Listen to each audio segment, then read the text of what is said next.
All right, everybody.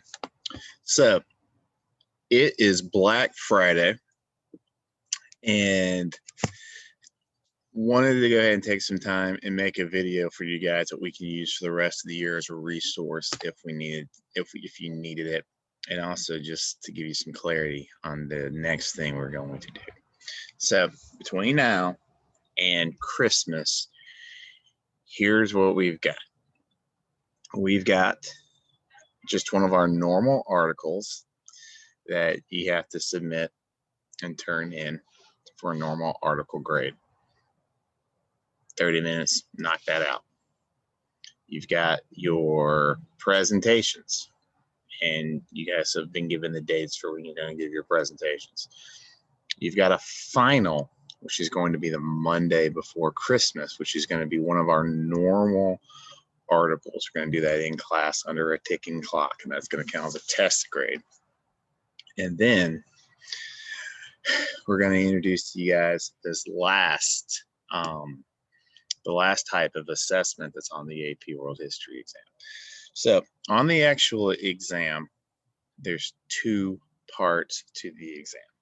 The first part is an article. It's the same thing we've done all year. You get an article, you answer the three parts of the question to the article. No big deal. Okay, we've gotten pretty good at those. The only things that we need to do at this point is probably do more of them in class under a ticking clock just to keep practicing.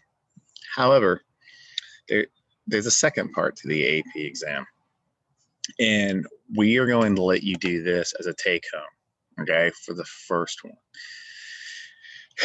The second part of the AP exam, what you're going to get is you're going to get 4 sources, appropriately named Source A, Source B, Source C, and Source D.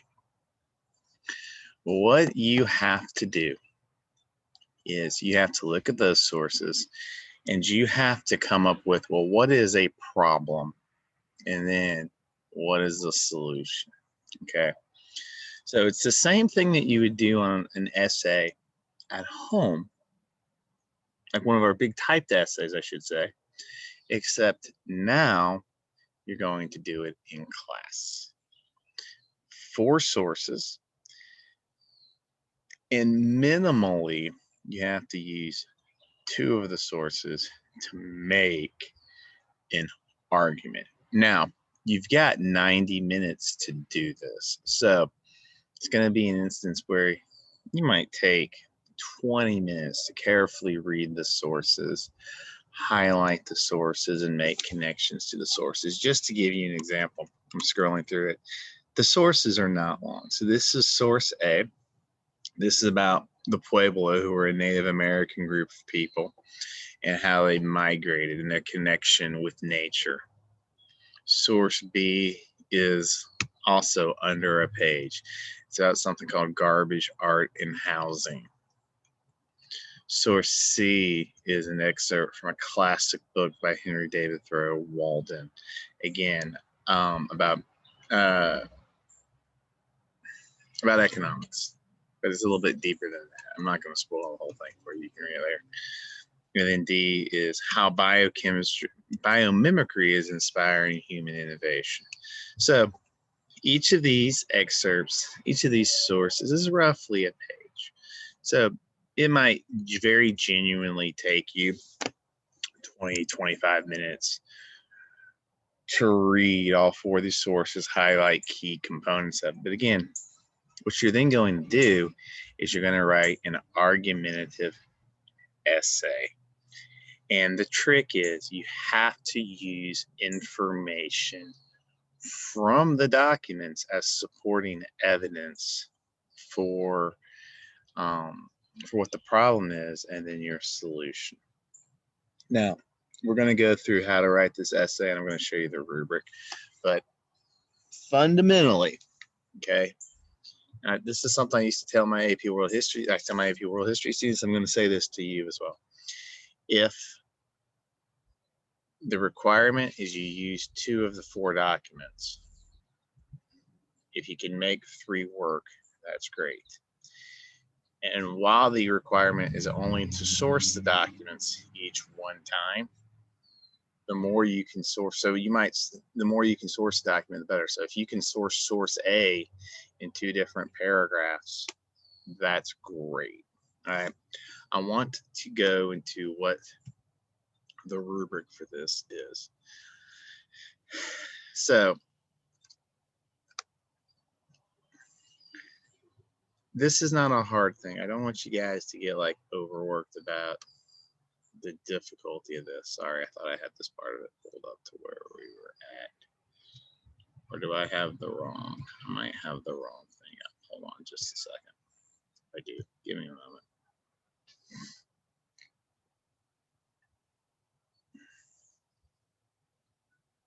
No, I just hit the right. So what you want to do with this is, since there's no time requirement for how long the essay needs to be, the question always is, oh, how long? Actually, because there's no word count, the question always is, how long does the essay need to be? I would suggest as a basis, as just like, I'm going to sit down, I'm going to start this essay. Again, the idea of the 5-paragraph essay, and then what should be in the 5 parts. Opening paragraph. Your opening paragraph should have the context of what the problem is.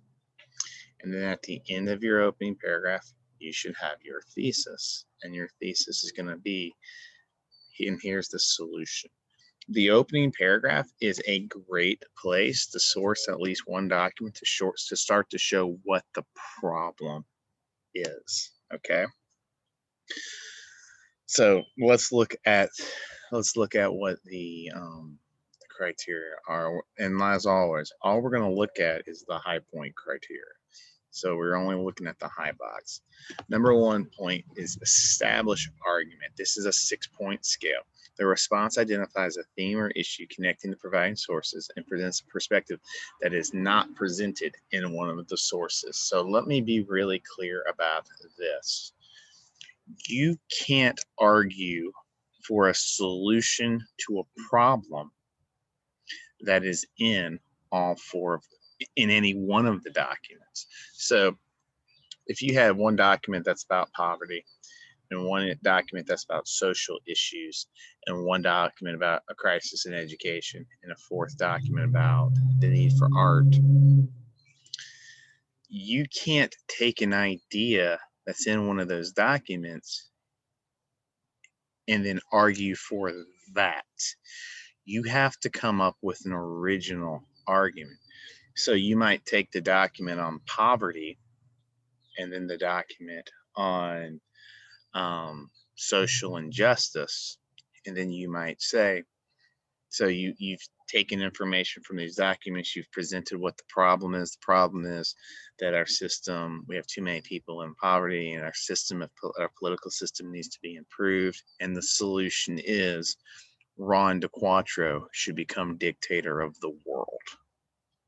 That's not something that's in any 4 of the documents, but you're looking at these issues and you're saying, okay, here's the problem. Now, this is the original solution I'm going to come up with. So your solution has to be original. And then you take evidence from the documents to support the ideas. Well, the existing educational system leaves too many of our children behind. But Ron DeQuatro has taught in a variety of different schools. He's taught in Title IX schools. He's taught in elite academic institutions. And his experience with such a wide variety of students would be helpful and beneficial. And his expertise, if he was the dictator of the world, would help solve our educational issues. Okay. Now, obviously, I'm being silly here, but I want to point out to you, I'm just trying to show you that's what you're arguing for. You're arguing for something that's not in the documents. You're using the documents to say, here's the problem, or here is a problem that at least 2 of the documents points out. Now let me argue an original solution. Okay. That's box number one. Box number two, the response's line of reasoning is logically organized and well developed. The commentary explains evidence and connects it to claims to clearly and convincingly establish an argument. I would suggest, like I said, the 5-paragraph essay model, which means you have 3 body paragraphs, which means you have 3 main ideas for why your solution is the best solution. And your 3 main ideas become topic sentences in a body paragraph. So I should be able to read the last sentence of your opening paragraph and say, okay, this is what their solution to the problem is. And then I should be able to read the first sentence of your 3 body paragraphs. And these are the 3 main ideas for why you think that's the best solution. This is a really great and simple, and yes, it's formulaic way of writing this. Write paragraphs that are in depth. I would strongly, strongly urge you that despite the fact that the guide says you only have to use material twice, you try to use material in every paragraph. That will put your information over the top. And if you argue for those 3 main ideas, that's logically organized and it is well developed, which is what this bar needs to get to this point. Okay. The commentary explains evidence and connects it to your claim. This document shows this problem, but it also says this could be a solution. And here's why it relates to my big idea solution to the problem is. Okay. Box number 3, the response appropriately synthesizes relevant information drawn from at least 2 of the provided sources. So you must use information from 2 different sources at least one time. I am really strongly suggesting, again, try to use at least 3 sources if you can be creative and use it effectively, or even 4, which would be amazing. And don't have a body paragraph without a sourcing. When you source these documents, you source them as source A, source B, source C, source D. You don't have to be any more complex than that. It's like in a DBQ where you just say document 1 or document 4. In this one, it's source A, source B, source C, source D. Remember, this whole essay, after you've established your context in your opening paragraph, is I'm arguing for the solution to the problem that I showed in my introduction. And you're going to draw evidence from the documents to connect it to your original solution to the problem. You use the documents in the opening paragraph to set the context for what a problem is, and then the body, use evidence from the documents as part of, now here's my solution. So those are the 3 main boxes. Establish an argument as far as what the problem is and what is your solution.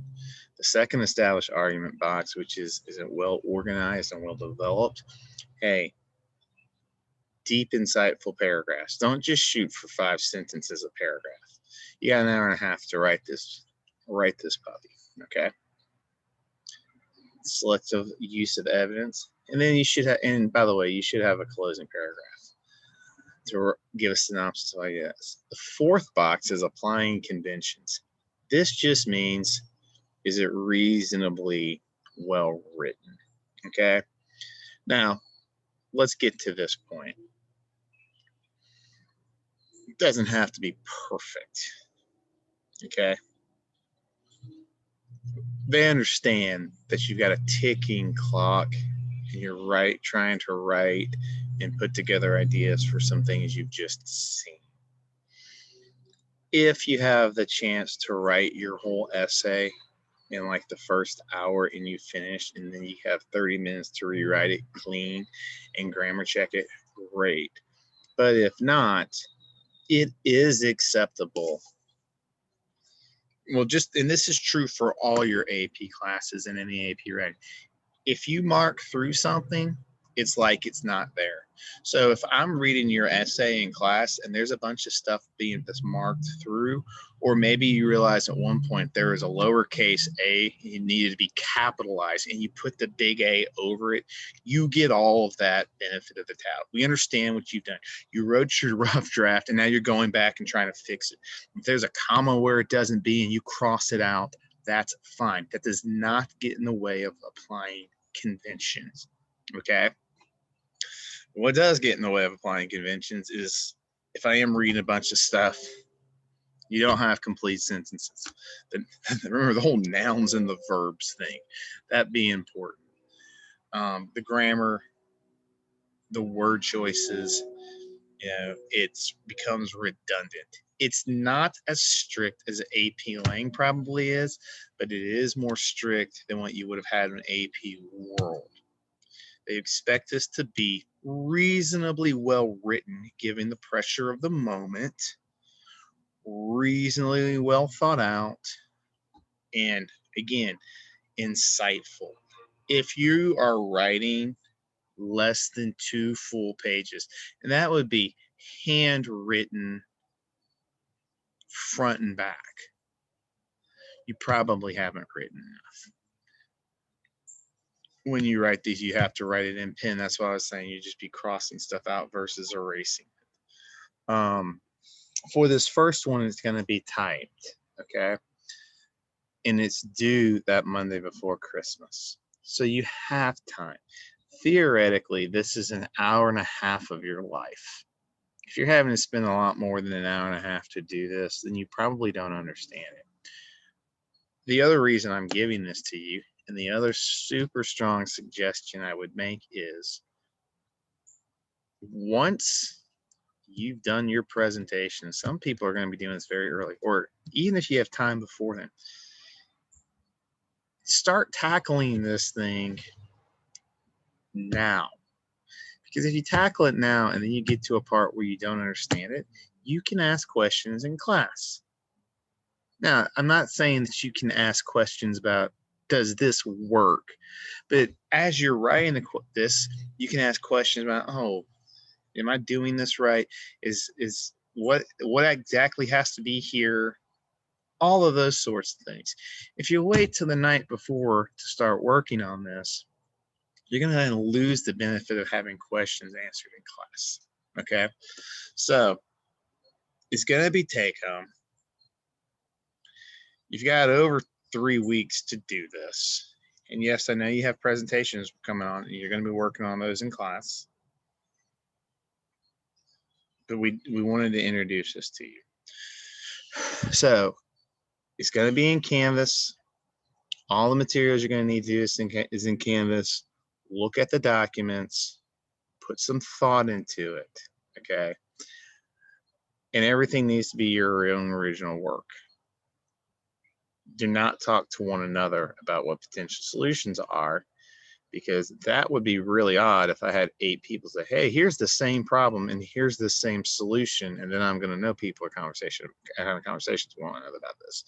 Remember, everything has to be original. I should see original problems coming up with original solutions from 4 very uniquely different sources. So, good luck.